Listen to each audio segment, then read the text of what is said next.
Bonjour à tous, aujourd'hui petite vidéo pour vous parler du burn-out, le mal un petit peu du siècle qui touche absolument tout le monde. On est tous égaux face au burn-out et pour en avoir fait un moi-même il y a 3 ans, voilà, je me permettais un petit peu de revenir sur cette expérience qui a changé ma vie en positif et je voulais vous apporter une autre vision de ce burn-out et vous expliquer un petit peu donc les raisons médicales, les raisons physiques à ça, et aussi à vous apporter une petite dimension spirituelle pour vous ouvrir un petit peu l'esprit et pour que vous puissiez voir les choses autrement et en comprendre la leçon. Le burn-out, c'est comme toute autre maladie ou toute autre douleur, il y a une raison à ça, une leçon karmique, un blocage émotionnel derrière ça, qui vous est demandé de comprendre pour pouvoir passer au-dessus ce défi et continuer votre évolution. Donc je voulais apporter cette petite dimension à ça. Alors le burn-out, qu'est-ce que c'est ? C'est une douleur qui touche à la fois le côté physique, émotionnel et psychologique. Le burn-out est complètement lié au travail. C'est pour ça que je le différencie de la dépression ou dépression nerveuse, qui elle va toucher tous les aspects de votre vie en général. Le burn-out va vraiment se concentrer sur l'aspect professionnel. Alors comment ça se met en place ?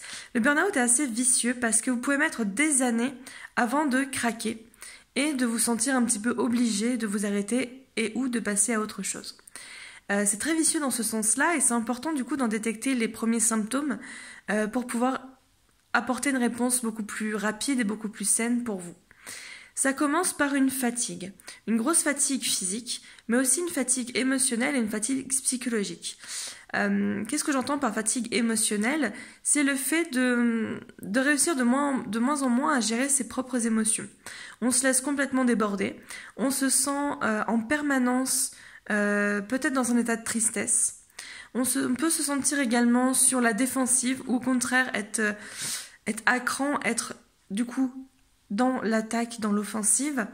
On peut aussi développer beaucoup de peur, beaucoup d'angoisse qui nous tétanise, qui nous paralyse et on finit par ne plus pouvoir rien faire concrètement, même des tâches les plus simples au travail. Les émotions, pour revenir dessus, ont un message à nous apporter. Elles ne sont ni négatives ni positives, elles n'ont pas de polarité. Par contre, elles ont des sensations. Une sensation négative, sensation agréable ou désagréable, pour mettre les bons mots dessus. Cet état d'agacement permanent, de colère, le message qu'il vous apporte, c'est attention, tu ne te respectes pas. Tu n'as pas posé tes limites ou on ne respecte pas tes limites et tu es en train de griller tes cartouches, de griller tes cartouches physiques, de griller ton intégrité, tes valeurs. Attention à ça. La peur qui, au fur et à mesure du temps, va devenir paralysante, c'est tout simplement parce que la peur est un signal d'arrêt, un signal pour dire ralentis. Ralentis. Attention, danger, voilà ce qui pourrait se passer si. C'est pour ça qu'on freine, qu'on a un moment de stop, de recul quand on ressent de la peur. Et là, toutes vos angoisses remontent, peut-être même vos vieilles blessures vont se réouvrir, etc. Parce qu'on vous dit, attention, ton corps, ton mental, ton moral, etc. est en train de flancher. Regarde ce qui peut se passer. Et au niveau de la tristesse, c'est l'émotion associée au deuil. Pas au deuil uniquement humain, mais un deuil dans le sens quelque chose à lâcher. Ça peut être un travail, une relation, ça peut être beaucoup plus subtil comme un mode de vie, une croyance, un lien, une mémoire à travailler, etc. C'est l'émotion du deuil. On doit faire de la place, on doit trier, on doit faire le vide en nous, quel que soit le niveau, pour accueillir un renouveau. Donc si on est dans cet état de tristesse permanent ou quasi permanent, on va dire en pré-burnout, c'est parce qu'on nous demande de lâcher des choses et de faire place aux opportunités qui pourraient se présenter, qui seraient beaucoup plus justes pour nous. Pourquoi on a peur de lâcher, de passer au chapitre suivant ? on est conditionné par beaucoup de croyances qu'on nous inculque dans notre enfance, par la société. La première grosse croyance qu'il faudrait switcher, c'est la croyance que le changement, c'est négatif. Autour de vous, vous avez peut-être déjà entendu « Ah, t'as changé ». Mais vous notez que cette affirmation a souvent une connotation négative. C'est « Ah, t'as changé ». « Ah, les gens changent ». Sous-entendu, on ne peut pas compter sur eux. La personne a pris le melon et du coup, on n'existe plus, etc. Non, ça c'est la réaction des personnes. Le changement, c'est nécessaire, c'est même salutaire. Dans la nature, il m'a visualisé un arbre dans la nature. Il va vivre les 4 saisons, non-stop. C'est un changement permanent. L'arbre va perdre ses feuilles, il va se geler, puis des nouveaux bourgeons vont apparaître, et il va fleurir, et ça va reperdre, etc. L'arbre, pourtant, reste en place. Il accepte ce changement, il le vit très bien, il s'adapte à ça, et tout se passe très bien. C'est à partir du moment où on va lutter, où on va se contracter, que les changements vont être douloureux. Mais le changement, c'est nécessaire, et ça fait partie de nous. Ça fait partie de notre évolution. Un travail qui est juste pour vous, à l'instant où vous le prenez, va peut-être être juste pendant quelques années, et puis à un moment donné, votre mission de vie vous amènera ailleurs. En fait, vous êtes venu sur Terre pour relever des défis, pour votre évolution personnelle, et pas pour vous lever le matin, aller travailler pour faire juste de l'argent, rentrer, aller se coucher et subir sa vie comme ça.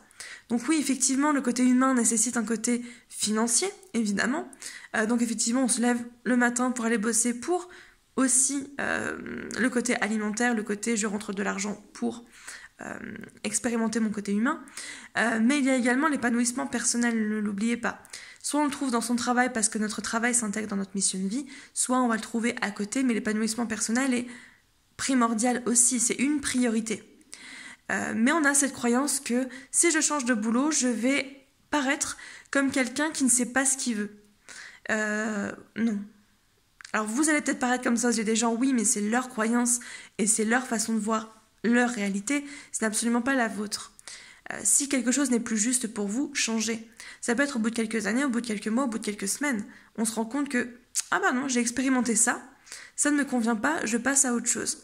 C'est très courageux, personnellement j'estime que c'est beaucoup plus courageux de se rendre compte que peut-être, effectivement on s'est peut-être planté et puis ça ne nous convient pas, on a expérimenté, on a compris et on passe à autre chose.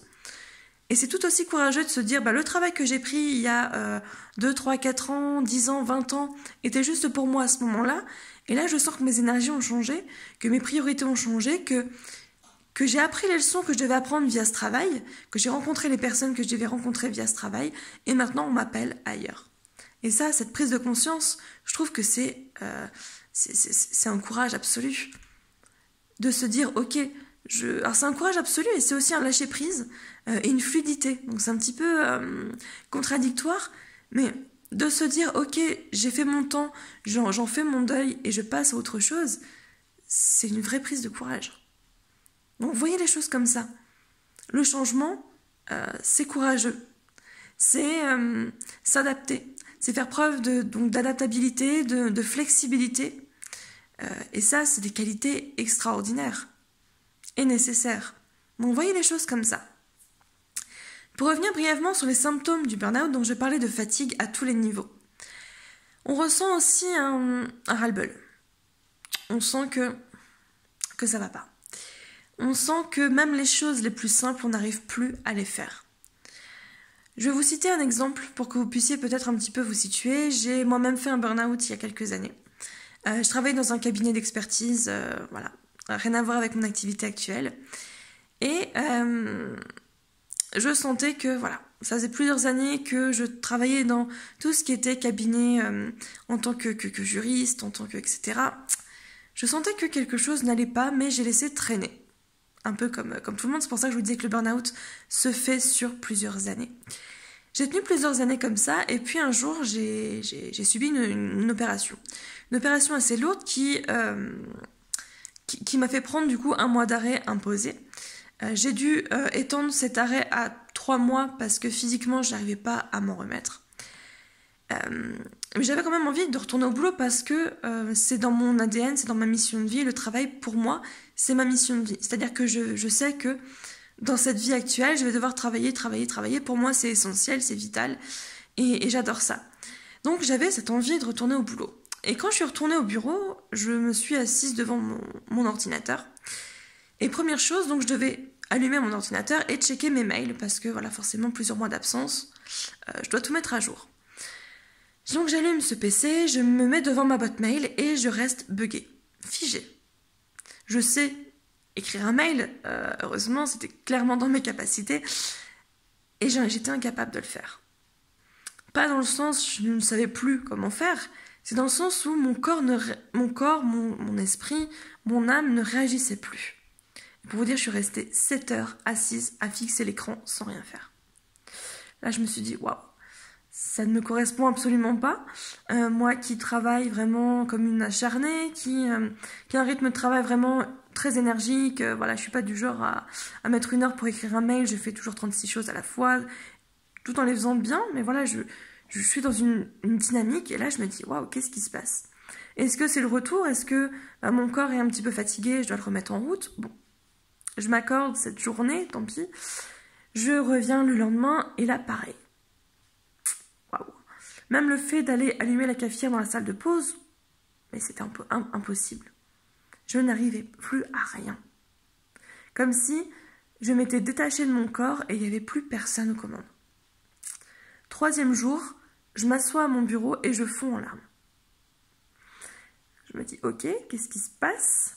Mais vraiment fondre en larmes en ayant des idées très très noires.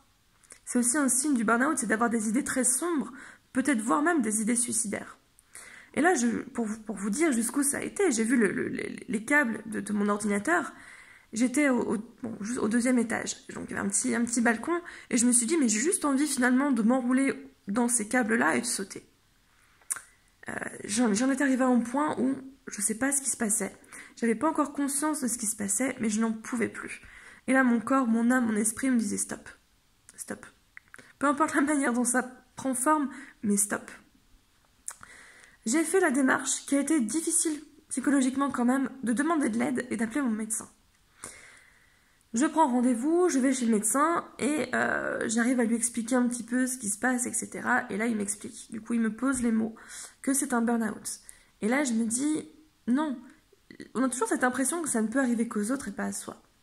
Pas que je me sente supérieure, mais je me suis dit, non, j'ai quand même une grande force mentale. Je peux y arriver. Et là, je me rends compte que c'est pas parce que je peux quelque chose que j'en ai envie. Oui, je peux clairement continuer à retourner dans ce travail-là, un travail qui ne me convient plus, qui ne m'épanouit pas, qui n'est clairement plus dans ma mission de vie, dans mon énergie.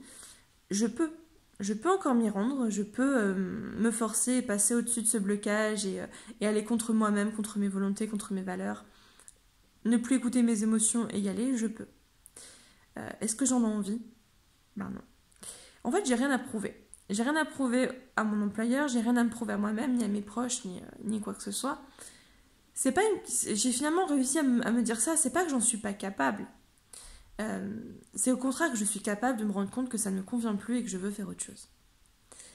J'ai réussi à faire une rupture conventionnelle qui a été acceptée par mon employeur.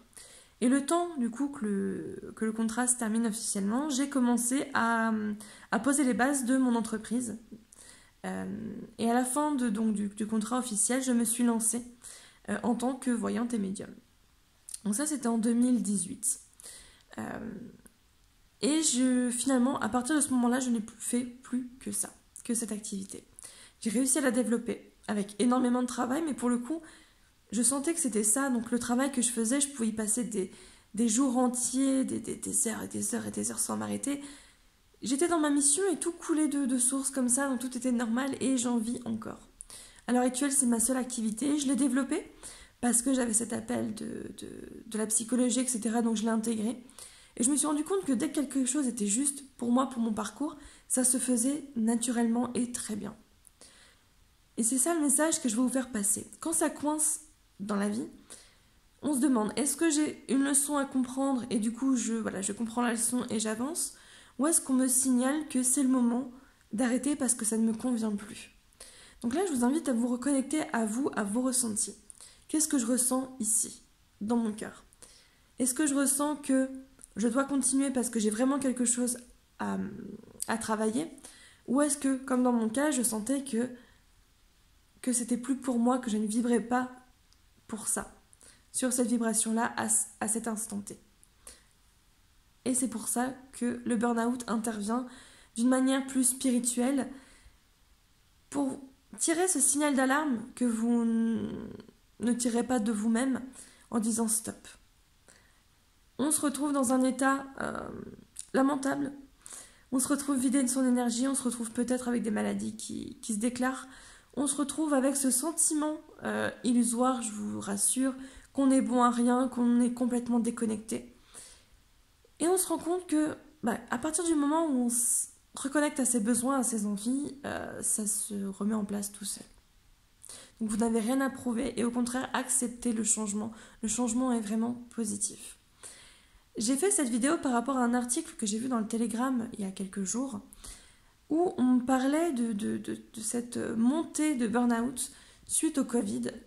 Les gens, donc, soit ont été mis au chômage partiel, soit ont dû arrêter de travailler complètement. Et là, on parlait du coup d'un retour des personnes au bureau ou dans leur travail, vu que là, les choses se remettent tranquillement en place. Et on constatait beaucoup de burn-out. Donc, dans l'article, il y avait toute une dimension plus scientifique. On disait, voilà, c'est le Covid qui a agi sur le côté psy des personnes, qui les a mis dans un état dépressif et qui a déclenché ça.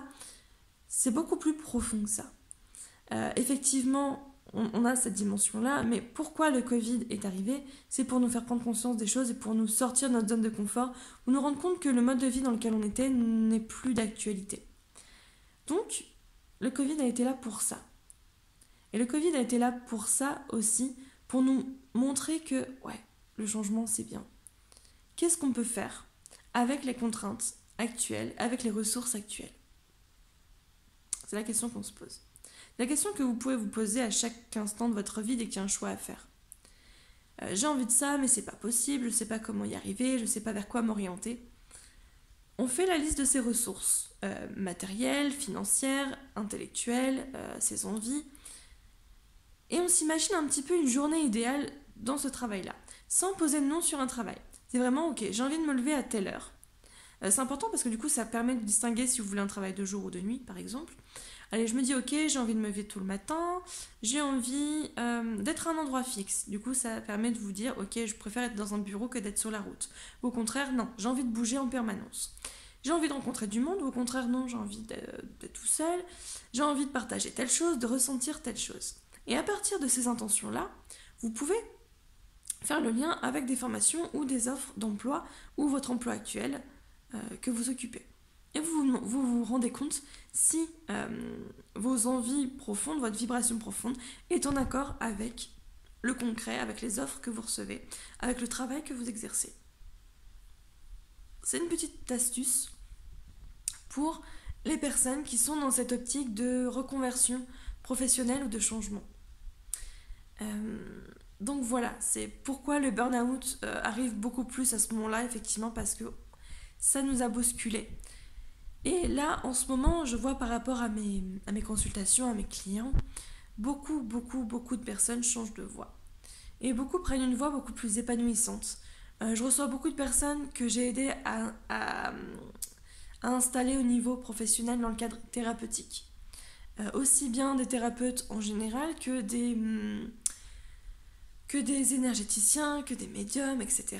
Ou des personnes qui absolument rien à voir avec l'ésotérisme mais qui ont décidé de monter leur projet perso, d'ouvrir leur commerce ou de changer de travail et de changer de vie, etc. Je trouve ça formidable. Et c'est la période pour, vraiment. On est dans une transition énergétique très importante. On vit une pandémie qui est quand même quelque chose d'extraordinaire, mais dans le sens où ça n'arrive pas tous les jours et où voilà, on s'est incarné pour vivre aussi cette pandémie et ses conséquences.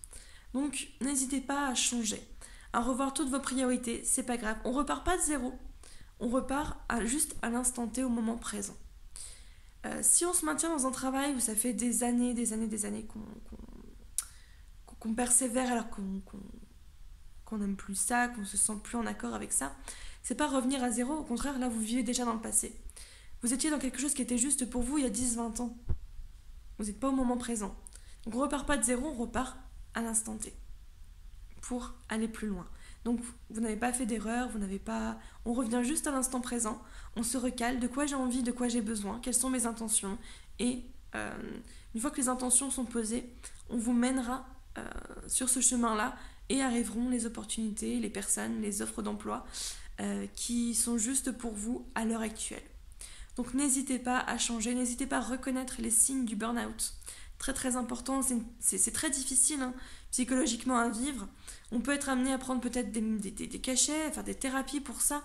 Donc faites-vous aider et reconnaissez peut-être les premiers signes, peut-être que vous en êtes juste là, de vous dire c'est plus pour moi, ça ne vibre plus. Donc reconnectez-vous à vous, ici, vraiment. Demandez-vous ce que vous voulez faire. Ne tenez pas compte des exigences, des croyances qui ont été inculquées à l'enfance ou par la société. Faites ce qui est bon pour vous. C'est tout ce qui compte. J'espère que ça vous a éveillé, que ça vous a peut-être réveillé, que ça vous a parlé en tout cas, que ça a vibré en vous. Moi j'aurais aimé à cette époque avoir ce conseil. Donc à l'heure actuelle, du coup, j'ai vécu ça pour aussi le transmettre, pour aussi vous donner ces informations-là, ces messages-là, cette dynamique-là, cette aide-là. Parce que si vous avez besoin d'un coup de main, évidemment, je suis là aussi, dans le cadre pro, pour vous aider dans les guidances professionnelles, pour travailler sur vous, sur vos blocages aussi, pour savoir un petit peu si c'est le moment, pour faire des guidances, des voyances, des soins quantiques, peu importe, des rééquilibrages énergétiques, pourquoi pas. Donc n'hésitez pas, s'il y a besoin d'un coup de main, tournez-vous vers quelqu'un, ou juste un ami pour en discuter, ou en tout cas, suivez votre cœur. Reconnectez-vous à votre vibration, vous êtes là pour vous, pour mener votre parcours, pour votre évolution. Donc c'est important, plus que jamais en cette période, de s'écouter et de mettre les choses en œuvre pour arriver à ça, d'apporter une réponse finalement à ce mal-être qui n'est pas là pour rien et qui veut juste vous dire hey, attention, quelque chose ne va pas. Donc voilà, je vais vous laisser sur cette réflexion. Si vous souhaitez en parler, évidemment, je suis là. Laissez des commentaires pour échanger avec la communauté aussi, ça peut être super sympa. Et je vous retrouve écoutez, la semaine prochaine pour une autre vidéo. Je vous souhaite une très très belle fin de semaine et à très très vite.